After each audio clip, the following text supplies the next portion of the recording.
Log recording. It's the 2nd of March, 2022, and it's still Friday. Well, still Wednesday. I'm losing track. It's about 5:30 p.m.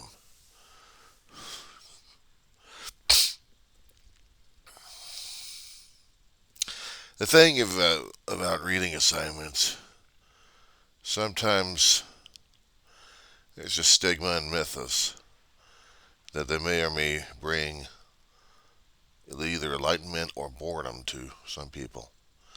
And especially when you get into a college class and you're like, oh my god, it's going to be boring as hell. The thing is, the material doesn't come out unless someone has context and perspective in order to make a connection to the material and to the author and or the author in order to understand what's being discussed.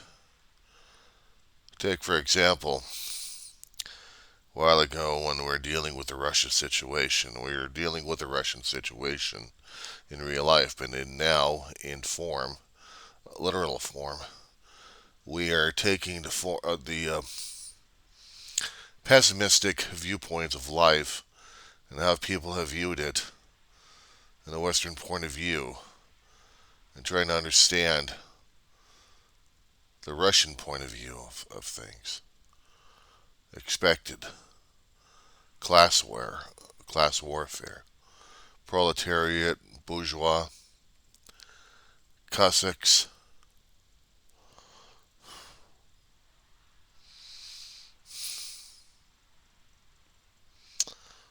A lot of words to be thrown out by the Russians to describe even the most aristocratic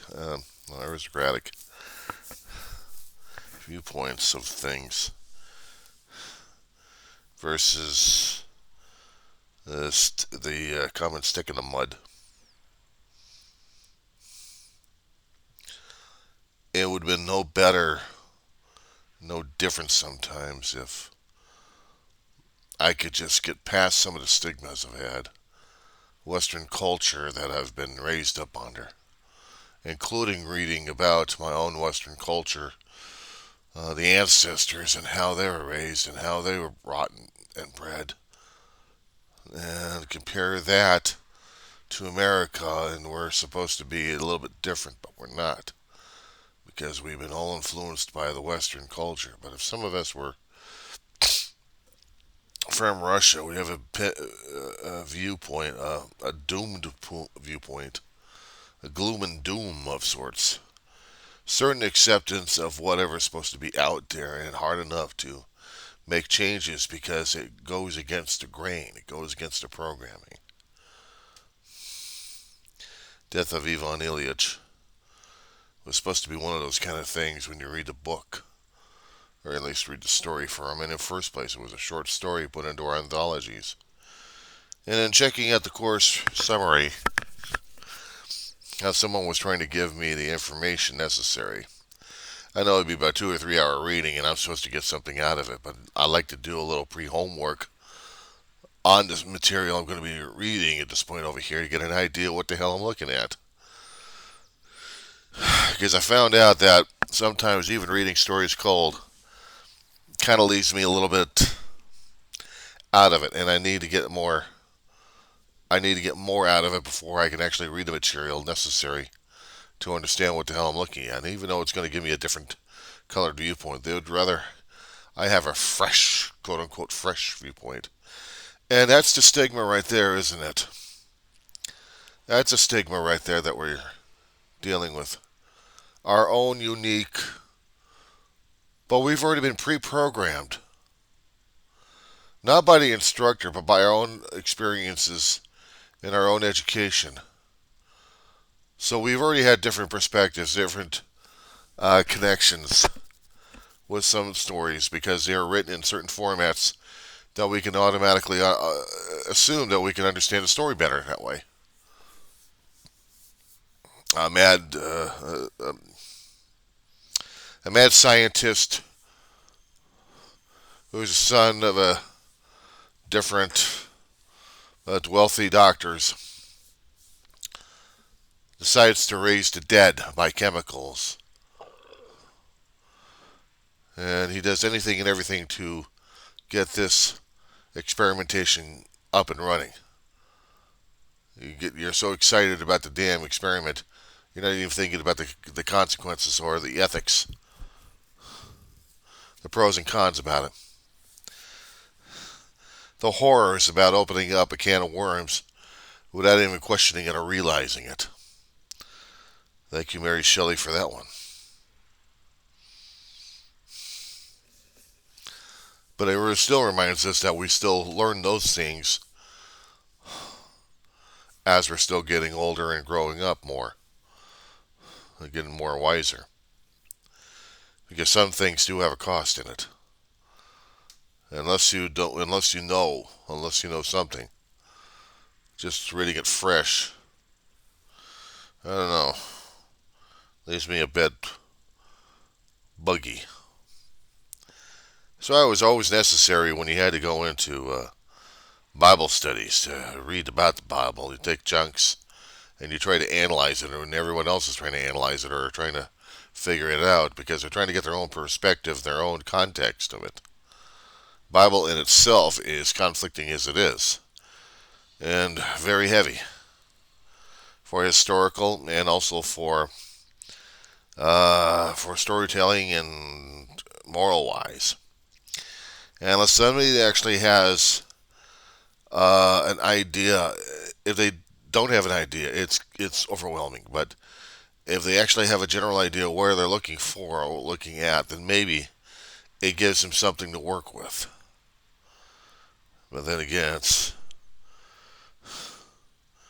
always the choice of the reader, isn't it, on that one? Toy Story is no different. It's no different at this point over here, except he's living in a negative, pessimistic, well, as the Westerns would look at it. The Western point of view would look at it that way. As the negative, pessimistic idea, viewpoint. Not happy, dappy, slappy. Not rebel rousing, kicking ass, shooting, punching, whatever. No, this is looking at it from a different point of view of aristocratic lenses, so to speak. You're either in this class or you're not this class. And you're facing mortality, you're facing the end of your existence, you're facing the reality, the truth, and you don't want to face it. Try this one. MASH. One of the seasons about 7th or 8th when they get Charles Emerson Winchester now. And they are having issues with their dreams, the main cast. And they're showing how much of the war is affecting them in different ways in their dreams. And in one particular dream for Major Charles Emerson Winchester III, he's an entertainer. And there's a guy who needs his skills as a surgeon. And he's dying. And the people are groaning at him with their looks because he's dying on stage trying to do his act to stay the hell away from the guy that they know that Charles can save him, but Charles is acting like an ass. And Charles wakes up and then he's got to rush himself for the surgery. Or one of the more horrifying ones in the dream, is Hawkeye. He fell asleep. Surgeons falling asleep in front of each other, that's nothing new. He's only asleep a few minutes and he wakes up, there's reality, but then in the dream, the reality kicks him Even harder is when he gets confronted by a professor concerning about reattaching limbs. And Hawkeye was just, I'm sleeping. I'm sorry. Did we cover that one? So the professor has the students take off his limbs. Next thing Hawkeye is, he's on a boat. Both his arms are gone. And then he walks up to the little girl who's on an operating table. The horror of the war, the horror of the whole situation wakes him up.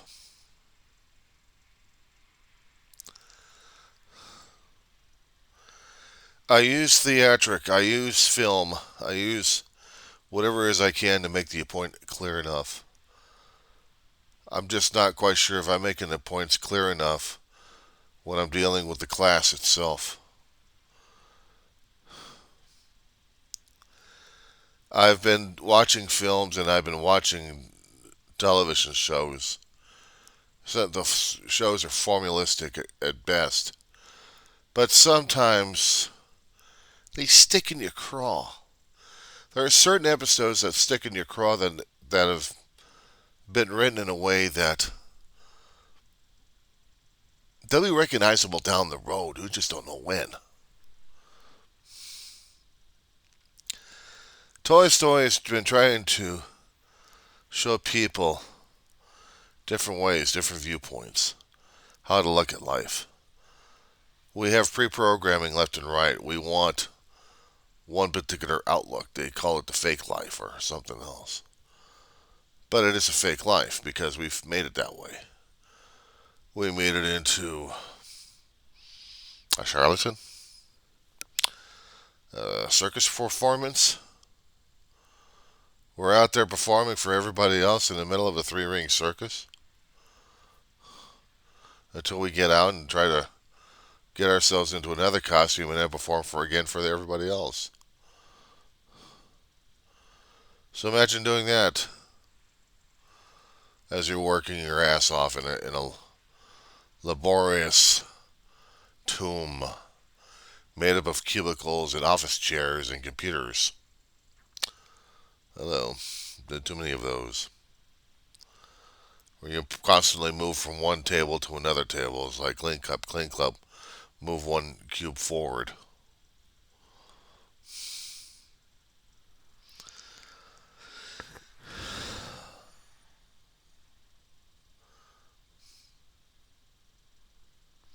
Thinking about things like that just kind of makes me wonder. Did I do things the right way? Did I screw things up that I didn't even realize?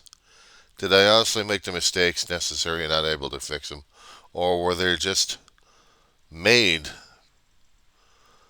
and I had to set them off to learn something? Was fate involved? Was karma involved? Was Gita at bay there? Trying to see what the hell is going on with me? Whether or not if I actually go for the preconceived? That was the thing concerning about the Gita. Concerning about the, what was he expected? Concerning about Tolstoy. Is I don't understand. People think of different things we're supposed to and expect, and that's how we're learning things these days is we have niches we fall into. One thing after another. We're supposed to. We'll find our niche. We'll find ourselves out there. We'll find our true natures out there. And then you have the other spiritual side of it, it's trying to say, well, besides trying to find yourself out there, what you're good at, well, what about pleasing to you inside of here? Is it outside or is it inside? And you're always butting heads. And we have these authors trying to tell us both versions of it. What's the reality? When the professor last semester did the Gita, concerning about Indian philosophy, what's karma, what's expected, a prince that avoids a battle because he wants to do good. I mean, he wants to stop the battle before anything else happens because he knows there's going to be people hurt.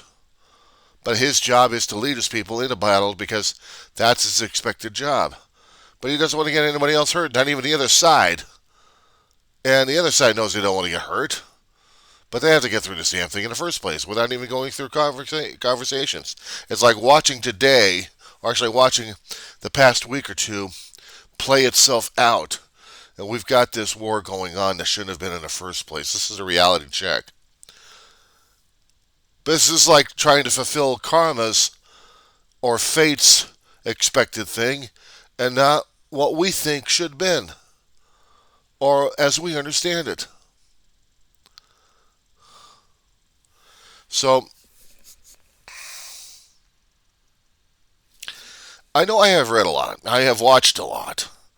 I've seen movies. I've seen television shows, made for television movies.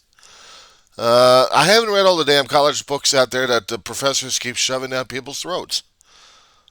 I've heard of them, but I observe more of life these days and how people are interacting with what's supposed to be real, what's supposed to be not real, what's somebody saying about spirituality, what's about this particular form of function and line of thought, compared to this other thing that's supposed to be expected on us, and if we don't do it, we're going to get our heads thumped. Boom, boom, boom, boom, boom.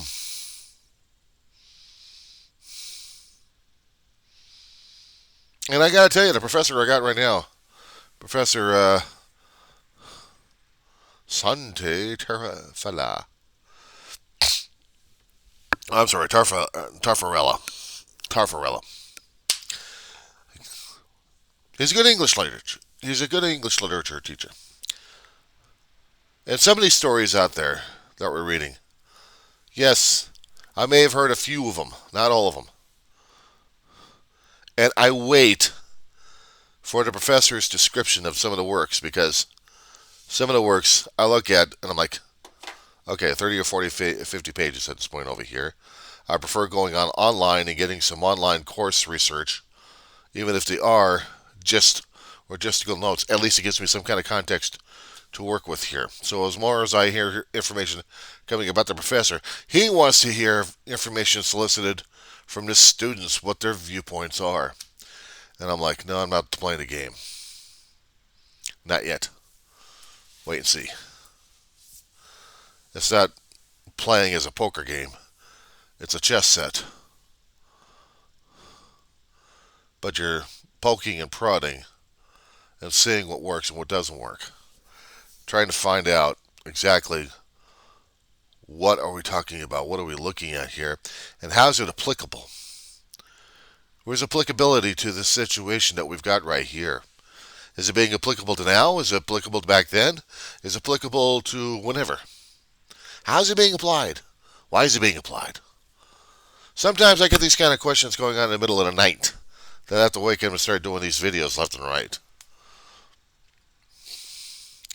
And yes, at times I may not be mentally challenged enough where I'm acting like a total blithering idiot or a crying idiot at the time. And I know I've got a lot of challenges going on. I mean, over the past, God knows how long, was it, about a decade or more than that.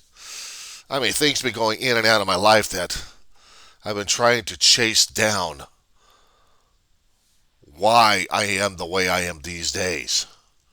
I can tell you within the last 10 years,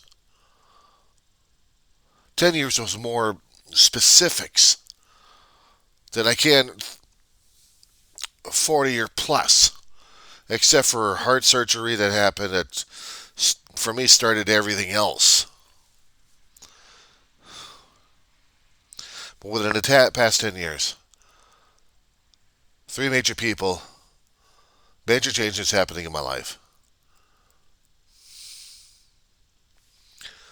has shifted my own thinking into different formats, different functionalities. What I thought writing a story would be the greatest damn thing on the earth has shifted into a lower priority at this point over here. And now I'm on a self-exploration here, doing videos, doing video logs left and right. I must be a madman or an idiot. Or maybe a guy's still hell bent on trying to box out karma's face or ears or whatever, just so I could figure what the hell's going on. Someone else has a higher expectation of what I'm supposed to be doing here. Fine. You have the expectation. I don't. I'm still trying to get information here. I may never get enough information. But whatever I've got right now, I'm still trying to deal and live with it. And I hate it when my circuits are getting crossed in my brain that depression kicks in, anxiety kicks in. I'm going through a hell of a lot of trauma. I get a trigger word somewhere, the grief starts kicking in. I go into convulsions concerning about my crying institutions. And then I'm in an emotional, broken down wreck that I can't even think straight, feel straight, be straight, whatever straight is these days. I don't know. I can look at a level. I can look at a level, and the level's straight. Okay, it's straight. Perspective. You're standing on a globe. How straight are you?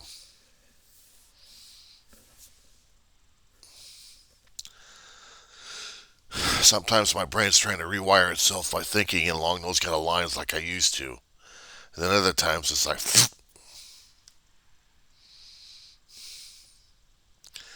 I'm going wherever the damn flow's taking me to. Right over a frickin' cliff. Ah! Anyway, I thought I'd get this damn self-explanation off my damn chest because I figure I needed to get it. And I figure nobody else in the classes actually do this kind of shit.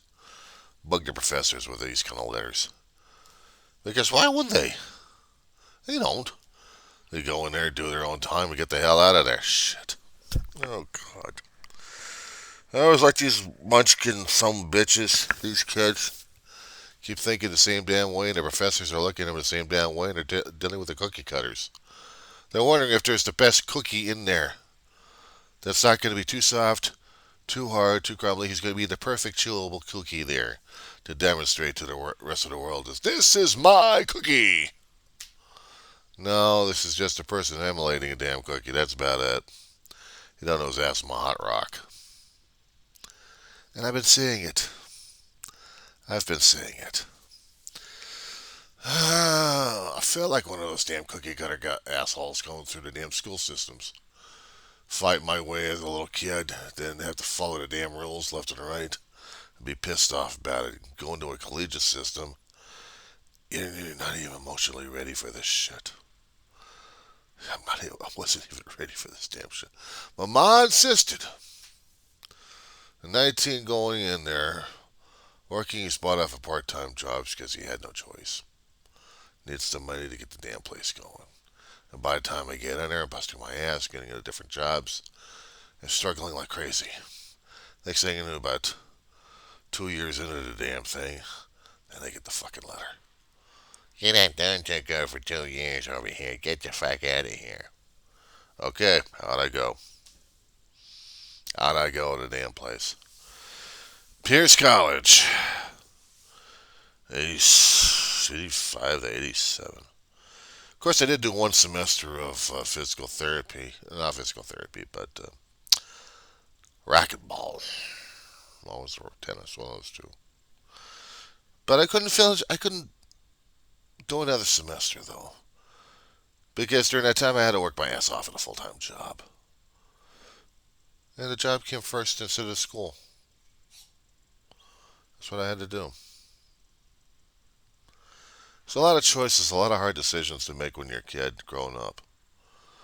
What's going to be the priority, what's not going to be the priority. When you think you're having fun and you're not. You think you're kicking back and you're just stoking it in. Oh, video games and pinballs. Of course, they don't run the damn gamut, do they?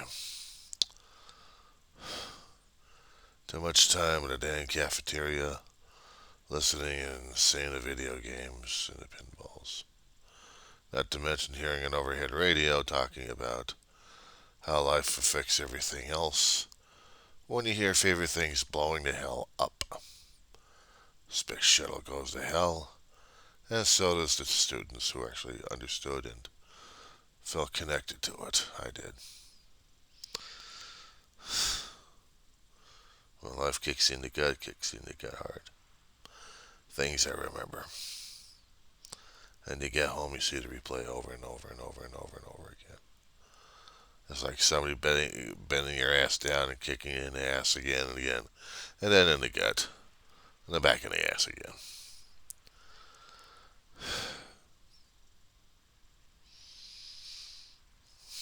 Got to a point. It all got to the point. Mental head games to deal with whatever is dealing with at home and then at school. And they really weren't helping me much. Coping mechanisms I did, and they still didn't work well. I still got my ass kicked royally. I had to learn how to grow up the hard way. I grew up, I did.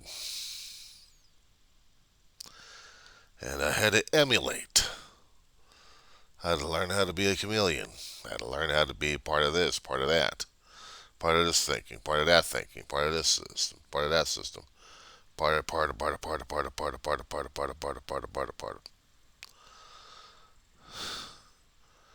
Just how many patterns of behavior was I trying to emulate at that time? Get to a point where I thought if I had done what I was supposed to do, I would have been in a better place. That's the expected thought. That's the expected guilt trip right there. If I had done what I was told to do or expected to do, this should have happened. It didn't happen. It didn't happen. Because during that time, I also had my brother getting out of the freaking military, trying to help Ma out left and right, but getting himself screwed up with alcohol and drugs in the process.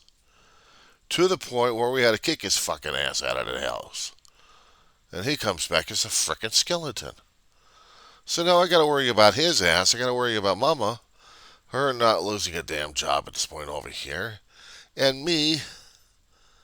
What about little old Johnny? Who's worrying about him? No, he's got to contribute more to the family. He's got to work his ass off. Oh, God.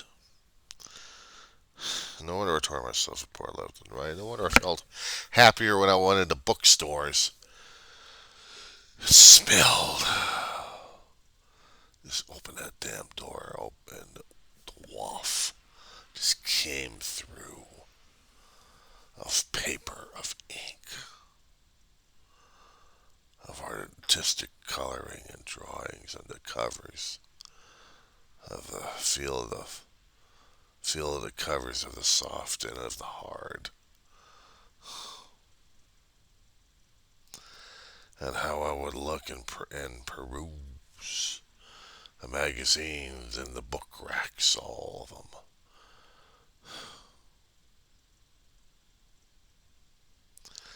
And they jumped out at me, the titles, the indexes, the short descriptions, everything, right at me. Read me, read me, read me. I have a story to tell you. I'm grabbing you by the eyeballs here. You must read me. Worse, you must buy me. How much money you got left in your pocket? You got enough for one book. Buy me. Buy me and I'll take you on a damn adventure that you'll never belong with. I'll take you over here. I'll take you over there. You'll never want to come back again. You'll crawl right into the damn pages in between the lines and live. As long as there was enough pages in there to do so. And a mini library was added. More stuff to be added to it. The escapism of life, the protection against life, of reality check.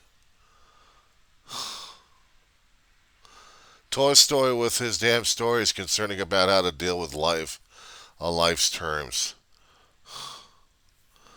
I would have been one of the bourgeois characters over there, getting stoned out of his mind with education being shoved down his throat, one book at a time, and this time it was the books I choose.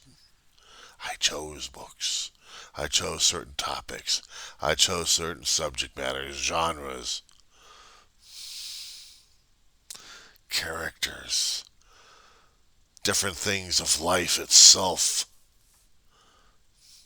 I was self-educating myself. Libraries are okay when you like to see a nice dusty book, but only when you're doing a research project. Those dusty books come in handy. And especially when you put the nice dusty books in different libraries or different bookshelves that you can get your hands to. And then you're just very carefully pulling it open. And you flip it. And you read inside of it. And you crawl right into it. Johnny, where'd you go? Oh, he's in the book again. Johnny, I need for you to do this. Son of a motherfucker. Oh, no. What? Oh, okay. Forgot to do that.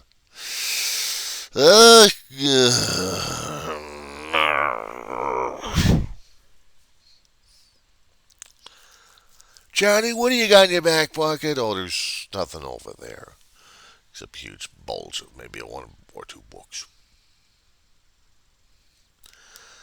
My life. Well, before I realized during that time that certain things were affecting me to the point where I couldn't function. I couldn't function in life. One of the hardest damn things I did within the past 10 years was lose the entire library I had built up. I had over 300 or 400 books from my great great aunt's collection all the way to my own collection, including my mother's and my brother's, my grandmother's.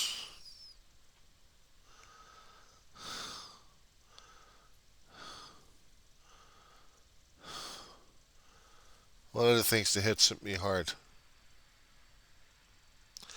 I'll walk into a library. Oh, you walk into the damn school library.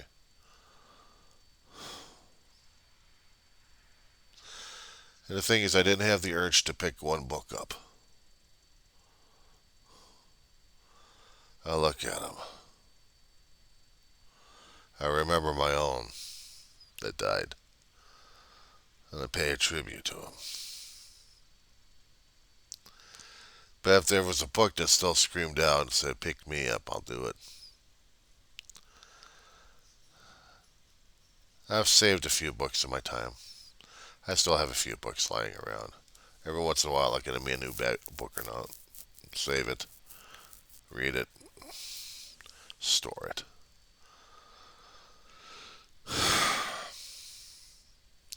I'm not through with libraries yet. And this, I had to get off my chest. I don't know. The professor will probably watch this damn thing during Easter. Actually, during spring break, so wouldn't put it past him. I'll probably have a few arguments for him in the morning concerning about this damn shit. His expectations for the class versus the students' expectations of what they think the expectation is. Me, I'm just going with the flow at this point over here and just waiting and biding my time. Then dealing with the narcolepsy at the same time of trying not to fall asleep. But this is how it is. A hard enough semester. In the book, you had Ilya Anilovich having a hard time dealing with the reality of two. There was a sci-fi story written a long time ago, 40s or 50s. Somehow or another, I had an English teacher named of Irene Swanson back over at John F. Kennedy High School back in the 80s. She had gotten this story and she had it photographed, mimeographed. She had staples of this stuff. I wish I could have kept this damn thing. It was a wonderful story. I wish I knew what the author's name was too, and know what the name of the story was, because it was a wonderful story. The guy has a problem concerning about deciphering which reality is which, because the longer he kept flip flopping, the worse his health became on both sides of a reality check here. Was one thing a dream? Was the other thing a dream? One looks like it was back 1940s or 50s, maybe even 60s. Who knows? But the other ones were more futuristic. And both feel comfortable and normal. He could live in both. But apparently he could not. He could not exist in both because he had to be asleep on one side and awake in the other. But they were still affecting his health. And he had to make the choice. There was a technique. And he was taught this technique somehow. He had to make the choice of which one he wanted to stay in, which one he didn't. The more in the futuristic, he had people who actually cared enough to be with him and to walk him through this and really, really wanted him to stay. More of a family feeling than he ever had than the other one. And the other one was just not feeling it. Not feeling like he should have been staying there. And he had to make the choice. And he made the choice of staying in the future. But the way the dream was, it was giving you choices, examples, metaphors. The reason why we read, the reason why we discuss, the reason why we tear things apart. This is how we do it. We read. But we have to have a certain context and a certain perspective of what we're dealing with here. The class I was in a science fiction class. That was already right there. That's the setup right there.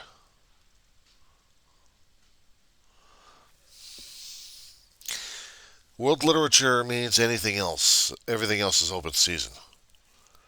Concerning about authors from the past up through the authors of current. It's depending upon what's being given by the professor. What he feels is necessary. I haven't read every author coming out there because every author has their own book out there. There's a plethora of them out there. They all want to be read. They all want to be heard. They all want to be known and being famous. They all want to get that shining light on their face and to say, I did this. And then they get disappointed because they don't have enough of the light of it. Well, light can only shine so much on so much of people or whatever. Besides that, think of the world as a stage. There's only so much room on a damn stage for you to do your 15 seconds of, Okay, that's it. What do you mean I didn't have 15 seconds? I just had 2 seconds. I need more. And find yourself either behind the scenes, or most likely everybody else, bored as hell and sleeping to death in the chairs outside.